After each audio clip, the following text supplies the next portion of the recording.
नमस्कार विद्यार्थी मित्रांनो, अमेझिंग ग्लोरियस या चॅनलमध्ये आपलं स्वागत आहे. तुम्हाला आमचे व्हिडिओ आवडल्यास लाईक करा किंवा आमचे व्हिडिओ आपण प्रथमच बघत असल्यास आमच्या चॅनलला सबस्क्राईब करा, म्हणजेच आमचे व्हिडिओ तुम्हाला सर्वप्रथम बघायला मिळेल. या व्हिडिओजमध्ये आपण इयत्ता 10वी विषय इतिहास, पर्यटन आणि इतिहास या पाठ्यघटकाचा अभ्यास करणार आहोत. या व्हिडिओजमध्ये आपण ऐतिहासिक स्थळांचे जतन आणि संवर्धन या मुद्द्याचा अभ्यास करणार आहोत. यापूर्वीच्या व्हिडिओजमध्ये आपण इतिहास व पर्यटन म्हणजे काय याविषयीचा आमचा व्हिडिओ क्रमांक 1 आहे. डिस्क्रिप्शनमध्ये याची लिंक दिलेली आहे, तुम्ही तो सुद्धा बघू शकता.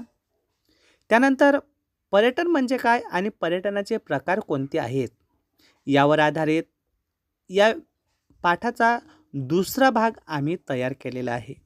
डिस्क्रिप्शनमध्ये जाऊन तो सुद्धा तुम्ही भाग 2 बघू शकता. बघा, ऐतिहासिक स्थळांचे जतन आणि संवर्धन यामध्ये आपण प्रथम बघणार आहोत ऐतिहासिक स्थळांचे जतन म्हणजे काय. जतन म्हणजेच टिकवून ठेवणे आणि संवर्धन म्हणजेच त्यामध्ये वाढ करणे. बघा, ऐतिहासिक स्थळांचे जतन आणि संवर्धन करणे हे फार मोठं आव्हान आहे.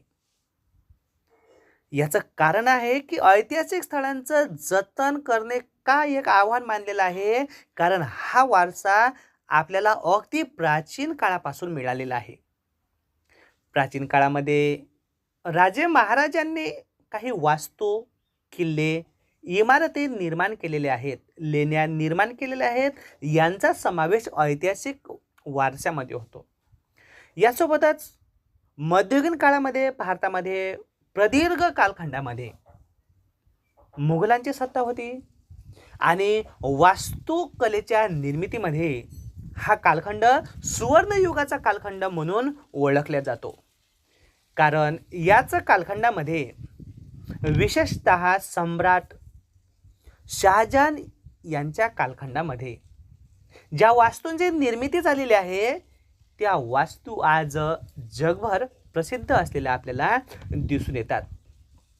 म्हणूनच मध्ययुगीन काळातील ऐतिहासिक वारसा सुद्धा आपल्याला मिळालेला आहे. यासोबतच अर्वाचीन म्हणजेच आधुनिक काळामध्ये सुद्धा वारशाची निर्मिती भारतामध्ये झालेली आहे.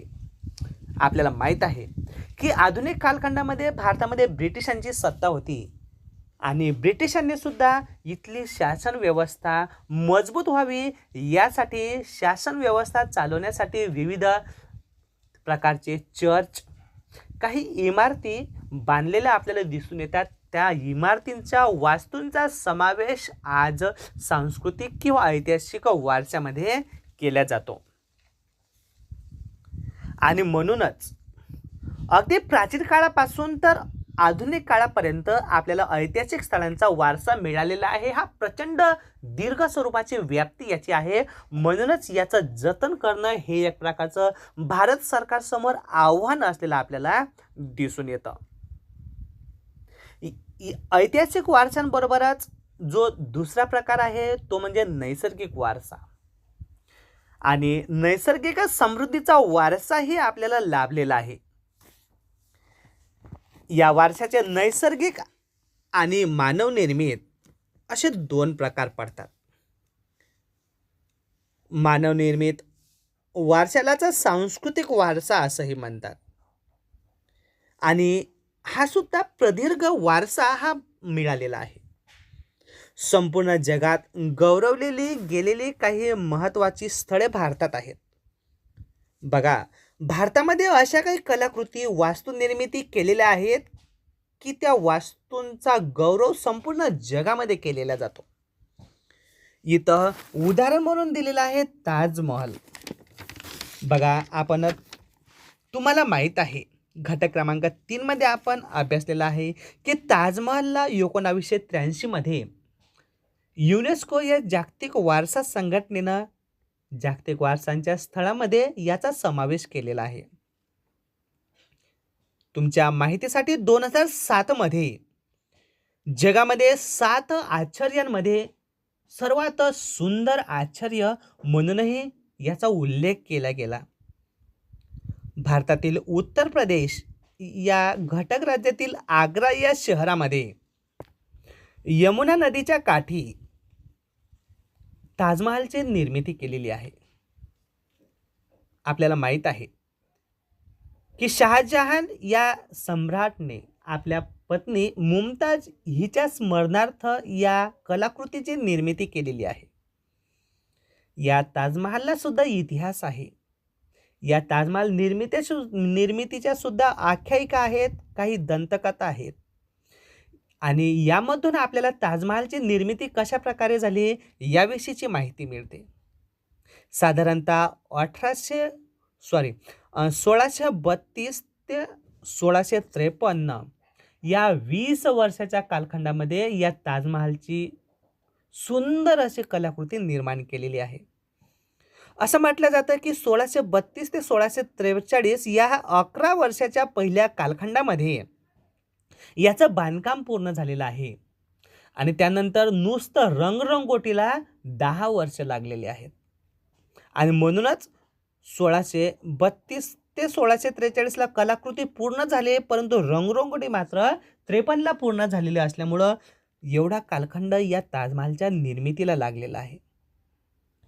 यासोबतच एवढी सुंदर अशी कलाकृती कोण निर्माण केली याबद्दलही आपल्यामध्ये उत्सुकता निर्माण होती. तर या ताजमहालच्या कलाकृतीचे वास्तुविशारद होते उस्ताद अहमद लाहोरी आणि त्यांच्या मदतीला जवळपास 20,000 कामगार मदतीला होते. बघा, आणि यावरून हे कलाकृती किती सुंदर असेल आणि या कलाकृतीचा खर्च कशा प्रकारे लागलेला आहे याची इत्यंभूत माहिती. आणि म्हणूनच मी तुम्हाला सांगितलेलं आहे की ताजमहालच्या निर्मितीला एक इतिहास सुद्धा आहे.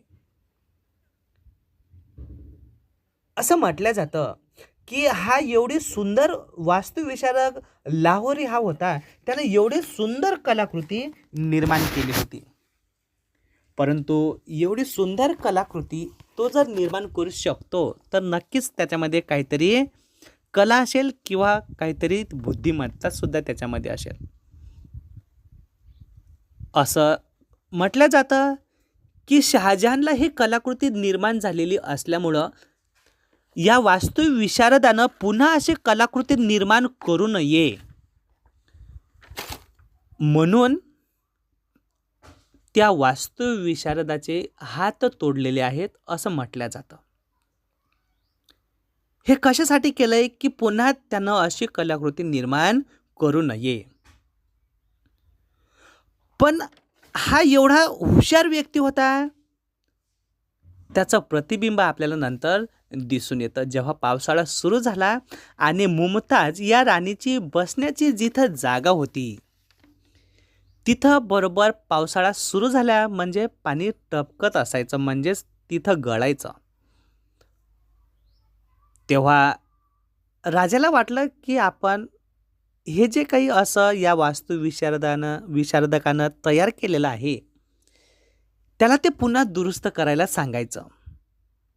पण तत्पूर्वीच याच राजाने म्हणजेच शहाजहान या राजानं सम्राटानं त्या वास्तुविशारदाची त्यानं पुन्हा अशी कलाकृती निर्माण करू नये म्हणून त्याचे हात तोडलेले होते.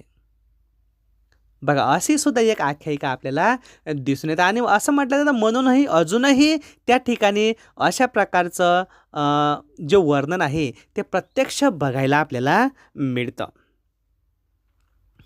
त्यानंतर आपल्याला जंतर मंतर हे सुद्धा एक ऐतिहासिक ठिकाण आहे. आपल्या भारतातील राजस्थान या घटक राज्यामध्ये जयपूर या शहरामध्ये महाराजा जयसिंग दुसरा यांनी याची निर्मिती केलेली आहे. साधारणतः जयपूर यामध्ये वेधशाळा हे एक ऐतिहासिक ठिकाण आहे. 1724 ते 1735 या कालखंडामध्ये याची निर्मिती झालेली आहे. याचं वैशिष्ट्य असं आहे की जगातील सर्वात मोठी दगड सूर्याच्या सावलीतून वेळ दाखवणारं हे घड्याळ यंत्र या ठिकाणी आहे. यासोबतच या वेधशाळेचा मुख्य उद्देश आहे की खगोलशास्त्रीय सारण्यांचे संकलन करणे व सूर्य, चंद्र आणि ग्रहांच्या कालखंड कसा आहे, काळ कसा आहे याच्या हालचालीचा अंदाज घेणे, याचा अभ्यास करणे हा उद्देश आहे. त्यानंतर जंतर मंतर याचा सुद्धा वारसा स्थळांमध्ये समावेश केलेला आहे. त्यानंतर अजिंठा लेणी. बघा, आपण सुरुवातीला बघितलेलं आहे की ताजमहालची जागतिक वारसा स्थळांमध्ये 1983 मध्ये समावेश केलेला आहे. मग तुम्हाला कॉमेंटच्या माध्यमातून सांगायचं आहे की जंतर मंतर या जागतिक वारसा स्थळाच्या निर्मितीचा समावेश जागतिक वारसा स्थळांमध्ये कधी केलेला आहे. त्यानंतर अजिंठा. बघा, महाराष्ट्रातील औरंगाबाद या शहराजवळच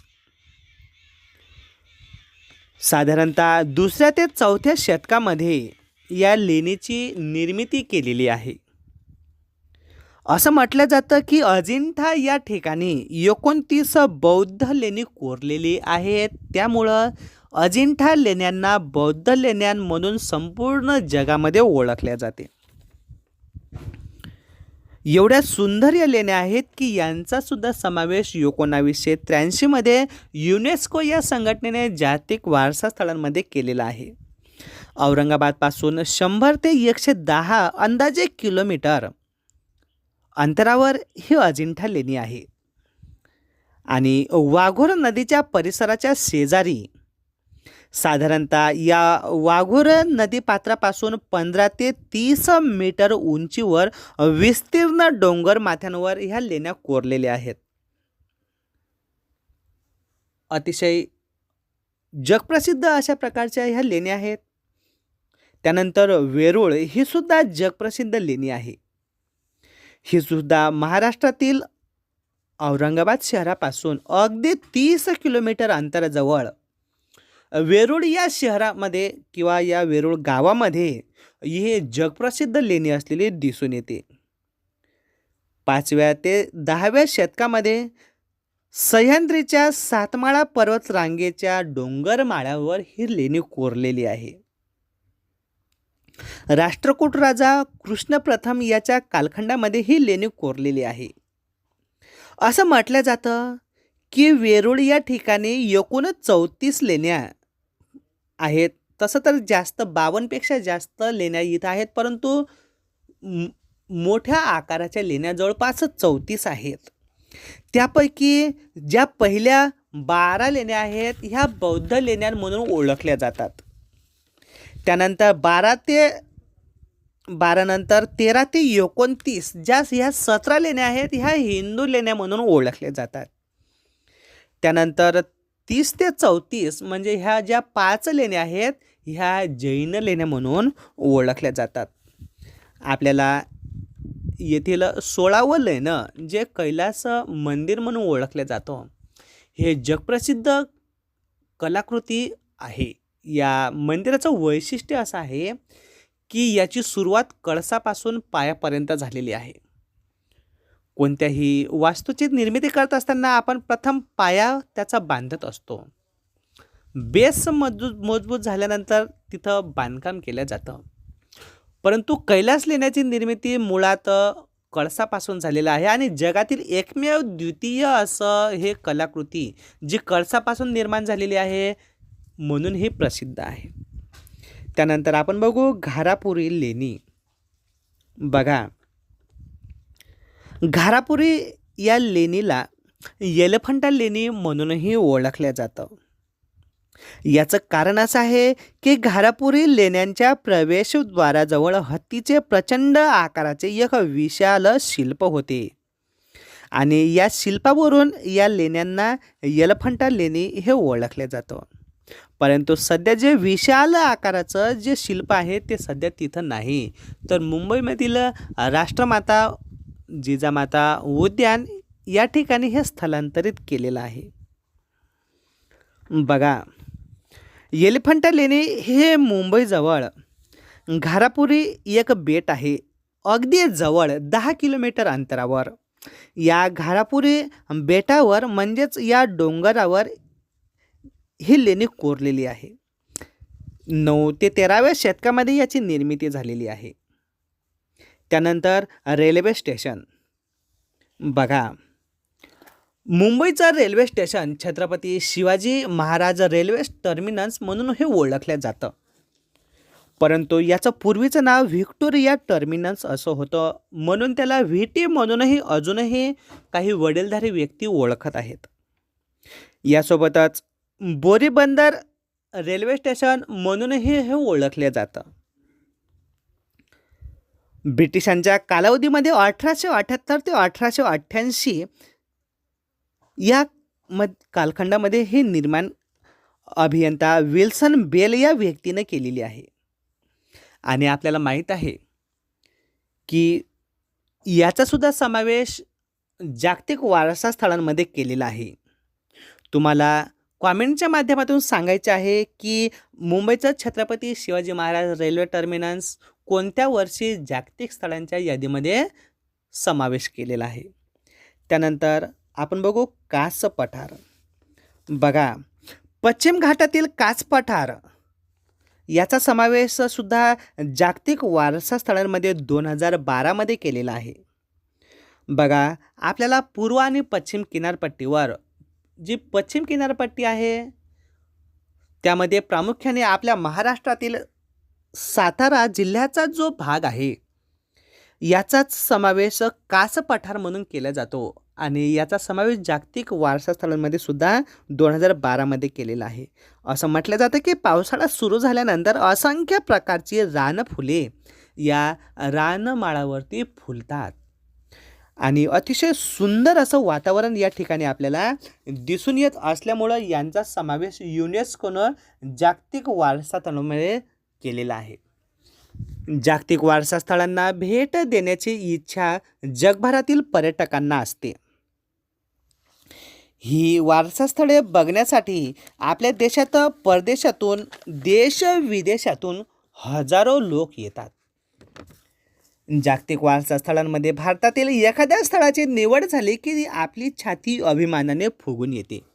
म्हणजे आपल्याला फार अभिमान वाटतो की जगामध्ये जेवढे काही सुंदर स्थळं किंवा भव्य असे ठिकाणं आहेत त्यामध्ये भारताची सुद्धा आहेत. हे ऐकून आपल्याला फार छान वाटतं आणि आपल्याला अभिमान वाटतो, कारण हा वारसा हा भारतामध्ये नाही तर संपूर्ण जगाला दिलेला आहे. परंतु आपण जेव्हा सहलीच्या निमित्ताने अशा ठिकाणी जातो तेव्हा आपणास काय चित्र दिसते? आपल्याला माहीत आहे की स्थळांच्या परिसरात पर्यटक खडूने कोळशाने आपली नावे लिहितात, जसं की आपल्या वडिलांनीच ती निर्माण केलेली आहे. चित्रे काढतात आणि हे चांगलं नाही, कारण त्याचा विपरीत परिणाम आपल्या देशाच्या प्रतिमेवर आपल्या देशाच्या संस्कृतीवर होत असतो. आणि म्हणूनच पर्यटन स्थळांच्या जतनासाठी आपण पुढील निश्चय करणे आवश्यक आहे. तुम्हाला उपयोजनात्मक प्रश्न असा वाटणार आहे, हा परीक्षेमध्ये सुद्धा येऊ शकतो की पर्यटन स्थळांच्या जतनासाठी तुम्ही काय कराल. तर हे 2 मुद्दे तुम्हाला लक्षात ठेवायचे आहेत. त्यातला पहिला मुद्दा आहे, मी पर्यटक स्थळी जाणार तेव्हा त्या ठिकाणी स्वच्छता राखणार, तिथं कचरा टाकणार नाही. मग आता स्वच्छता राखीन म्हणजे आपण तिथं स्वच्छता तयार करायला जाणार आहो का? नाही. आपण संत गाडगेबाबा होणार आहो का? नाही. पण नक्कीच होऊ शकतो. कसं? तर तिथं झाडू मारायला आपण जाणार नाही, परंतु आपण तिथं गेल्यानंतर आपल्यापासून तिथं कचरा निर्माण होणार नाही अशी जरी काळजी घेतली तर नक्कीच आपण संत गाडगेबाबांचा वारसा हा पुढे चालवू शकतो. त्यानंतर दुसरा मुद्दा आहे, कोणत्याही ऐतिहासिक वास्तूंचं विद्रुपीकरण करणार नाही. मग आपण बघितलं की तिथं गेल्यानंतर आपले काही मित्र तिथं आपलं नाव लिहितात, आपल्या मित्रांचंही नाव लिहितात. काहीच वाचता येतं पण वाचावं वाटणार नाही अशा प्रकारचे वाक्य तिथं लिहितात आणि हे विद्रुपीकरण आहे. अशा प्रकारचं विद्रुपीकरण आपल्याकडून होणार नाही याची काळजी घेणं म्हणजेच एक प्रकारचं या नैसर्गिक आणि सांस्कृतिक वारशाचं जतन व संवर्धन करणे. अशा प्रकारे आपल्याला ऐतिहासिक स्थळांचे जतन आणि संवर्धन म्हणजे काय त्यासाठी आपण काय करायला पाहिजेत याविषयीची माहिती मिळते. त्यानंतर आपण बघू पर्यटन आणि आतिथ्य क्षेत्रातील व्यवसायाच्या संधी. आपण सुरुवातीला सुद्धा पर्यटनाच्या माध्यमातून कशा प्रकारे आपण परकीय लोकांचं आतिथ्य केलं म्हणजेच पाहुणचार केला. जसं की आपण अतिथी देवो भव ही आपली संस्कृती आहे. आपल्या घरी आलेल्या पाहुण्यांचं आपण चांगल्या प्रकारे आदरातिथ्य करत असतो. त्या माध्यमातून आपली संस्कृती किती चांगली आहे याचं दर्शन त्यांना होत असते. तशाच प्रकारे परकीय लोक पर्यटनाच्या माध्यमातून जेव्हा आपल्या भारतामध्ये येतात तेव्हा आपण त्यांचं आदरातिथ्य करायला पाहिजेत. मग आदरातिथ्य करणे म्हणजे काय तर त्यांना हव्या असलेल्या गरजा पूर्ण करण्यासाठी चांगली आपण सर्व्हिस द्यायला पाहिजेत.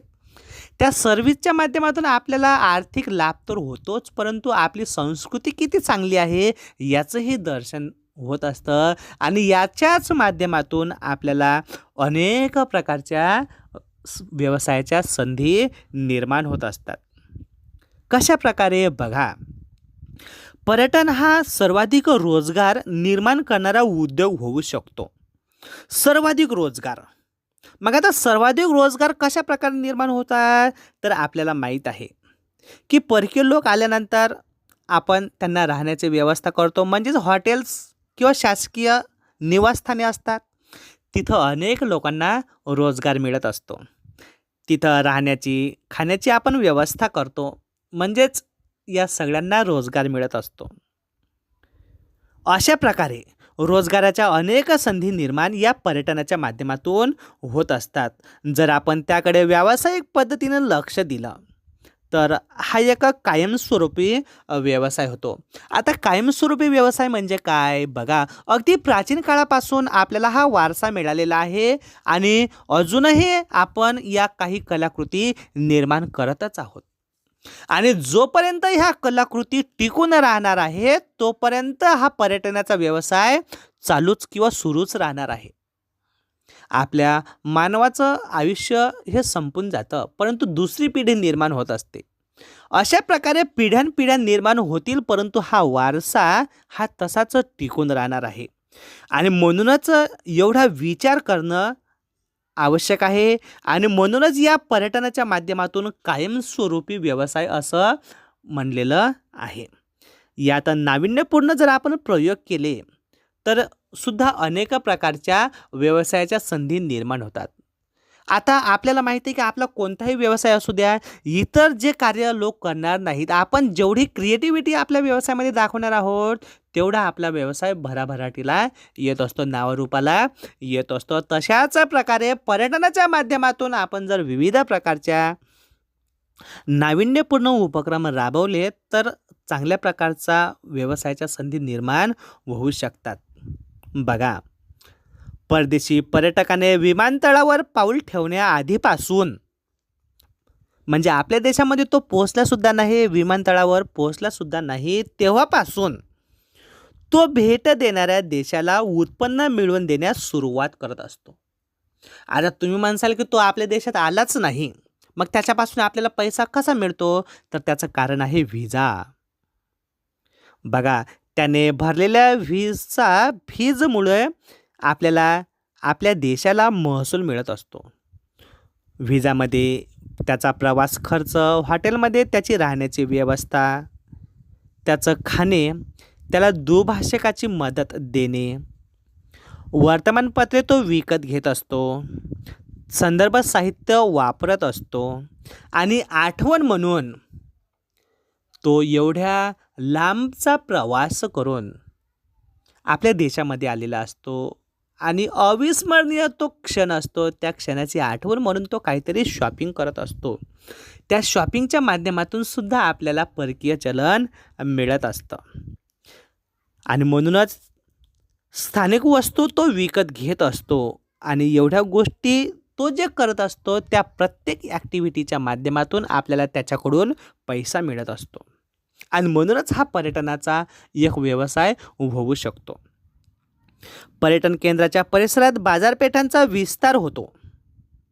तेथील आपल्याला माहीत आहे की ऐतिहासिक किंवा नैसर्गिक ठिकाणी जे स्थानिक लोक असतात त्यांमध्ये विविध प्रकारचं हस्तकौशल्य विकसित असतं आणि हस्तकौशल्य विकसित असल्यामुळं हस्तकौशल्यांच्या आधारे ते कलाकृती निर्माण करत असतात आणि असं स्किल किंवा कौशल्य कुठेही नसल्यामुळं परकीय लोक जेव्हा विदेशातील लोक जे त्या ठिकाणी भेट द्यायला येत असतात त्या ठिकाणी त्या वस्तूंची ते खरेदी करत असतात आणि त्या माध्यमातूनच त्या माध्यमातूनच यांना पैसा मिळत असतो. उदाहरणार्थ स्थानिक खाद्यपदार्थ. आता प्रत्येक देशाचा आहार हा वेगळा आहे आणि प्रत्येक देशाचा आहार वेगळा असल्यामुळं तशा प्रकारच्या व्यवसायाच्या माध्यमातून प्रशिक्षण जर आपण घेतलं असेल तर त्यांना आवडीचे पदार्थ आपण खायला देऊ शकतो आणि नक्कीच त्यांच्या आवडीचं असेल तर ते नक्कीच आपल्याला त्यांच्यापासून पैसा मिळू शकतो. यासोबतच एखाद्या हस्तकौशल्याच्या वस्तू इत्यादीही आपण निर्माण करू शकतो. म्हणजे या माध्यमातून सुद्धा आपण पैसा मिळवू शकतो आणि आवडीनुसार ते खरेदी करत असतात. त्यामुळं स्थानिकांच्या रोजगारातही वाढ होत असते. अशा प्रकारे या व्हिडिओजमध्ये आपण ऐतिहासिक स्थळांचे जतन आणि संवर्धन व पर्यटन आणि व्यवसायाच्या आतिथ्य क्षेत्रातील व्यवसायाच्या संधी कशा निर्माण होतात याविषयीची माहिती अभ्यासणार आहोत. पुढील व्हिडिओजमध्ये आपण महाराष्ट्रातील पर्यटनाचा विकास कशा प्रकारे झाला, कारण महाराष्ट्रामध्ये बऱ्याच मोठ्या प्रमाणात धार्मिक, नैसर्गिक, थंड हवेची ठिकाणे, धरणे किंवा गुरुद्वार अशी अनेक ठिकाणे आहेत. त्यांची सविस्तर माहिती आपण अभ्यासणार आहोत.